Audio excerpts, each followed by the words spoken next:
안녕하세요. 청소년 매일 성경 묵상을 돕는 묵상 코치입니다. 함께 읽고 나눌 말씀은 요한복음 4장 27절에서 42절입니다. 여러분, 혹시 이런 기분을 느껴본 적 있나요?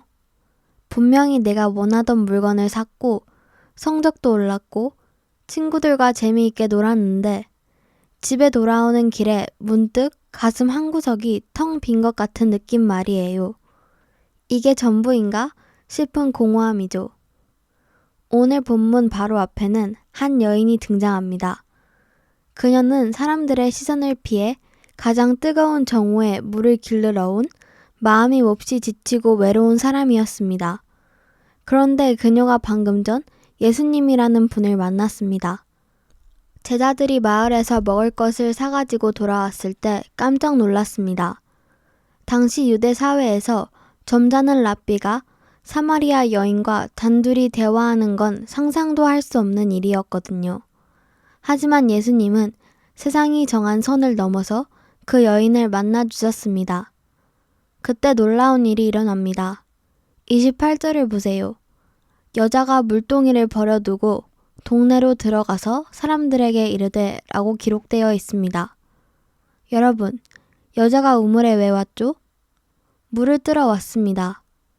물동이는 그녀의 생존 도구였고 그날의 목적이었습니다. 그런데 예수님과 대화를 나눈 후 그녀는 그 소중한 물동이를 미련 없이 버려둡니다. 여인은 자신의 부끄러움과 갈증을 채우려 했던 물동이보다 더 귀한 생수의 근원을 발견한 것입니다. 그녀는 이제 사람들의 시선이 두렵지 않습니다. 오히려 자신을 손가락질하던 사람들에게 달려가 외칩니다. 내가 행한 모든 일을 내게 말한 사람을 와서 보라. 이는 그리스도가 아니냐. 한편 제자들은 예수님께 가져온 음식을 드시라고 권합니다. 그때 예수님은 아주 수수께끼 같은 말씀을 하십니다.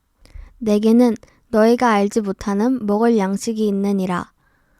제자들은 누가 먹을 것을 갖다 드렸나 하며 당황하죠. 예수님이 말씀하신 양식은 무엇일까요?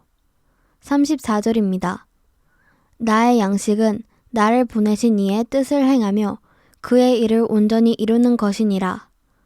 우리가 배고플 때 밥을 먹으면 힘이 나듯 예수님은 잃어버린 한 영혼, 사마리아 여인이 살아나는 것을 보며 영적인 배부름을 느끼셨습니다.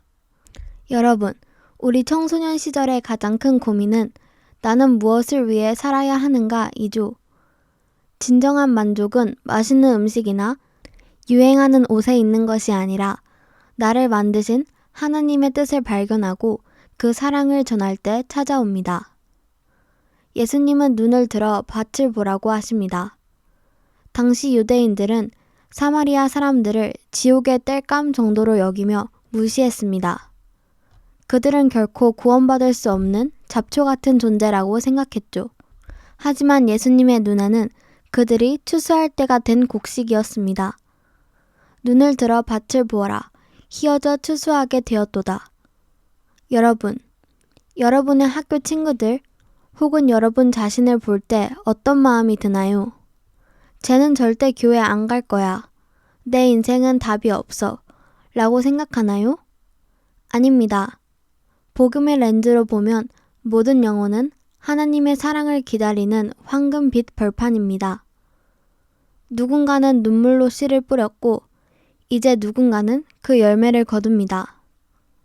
우리가 하는 모든 선한 일과 복음의 나눔은 결코 헛되지 않습니다.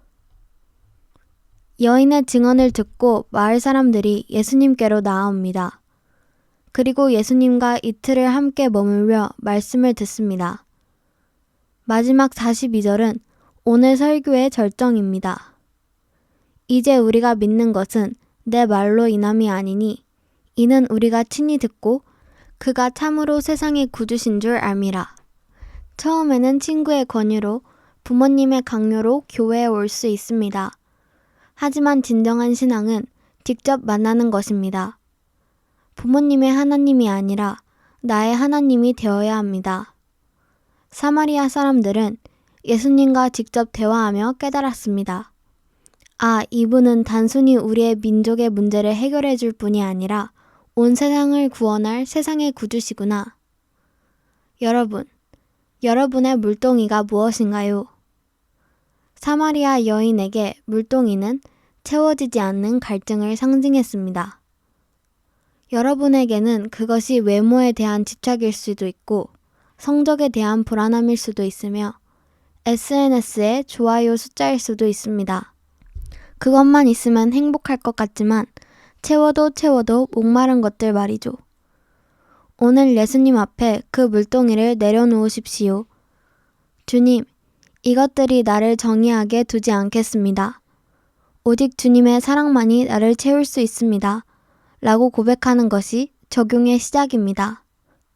말씀을 놓고 기도하겠습니다.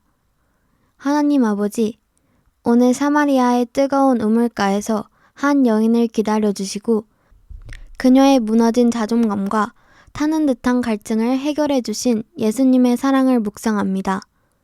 주님, 우리 청소년들의 마음속에도 저마다의 물동이가 있습니다. 남들에게 인정받고 싶어서 혹은 뒤처질까 두려워서 꽉 쥐고 놓지 못하는 그 물동이를 오늘 주님의 발 앞에 내려놓습니다.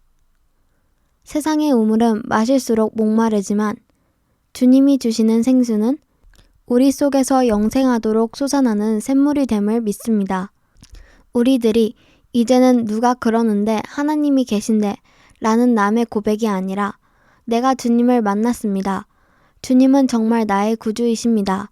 라고 고백하는 인격적인 만남을 갖게 하여 주세요. 학교 현장이 그저 경쟁의 장소가 아니라 주님이 말씀하신 희어져 추수하게 된 밭임을 보게 하시고 그곳에서 사랑의 씨를 뿌리는 작은 선교사로 살아가게 해주세요. 이번 한 주간 세상이 주는 양식이 아니라 하나님의 뜻을 행하는 기쁨을 양식 삼아 살아갈 때 우리 청소년들의 얼굴에 세상이 줄 수 없는 하늘의 평안과 미소가 가득하게 해주세요. 우리를 영원히 목마르지 않게 하시는 예수 그리스도의 이름으로 기도드립니다. 아멘. 내가 모든 재물을 즐거워함같이 주의 증거들의 도를 즐거워하였나이다. 내가 주의 법도들을 작은 소리로 읊조리며 주의 길들에 주의하며 주의 율례들을 즐거워하며 주의 말씀을 잊지 아니하리이다. 주의 종을 후대하여 살게 하소서. 그리하시며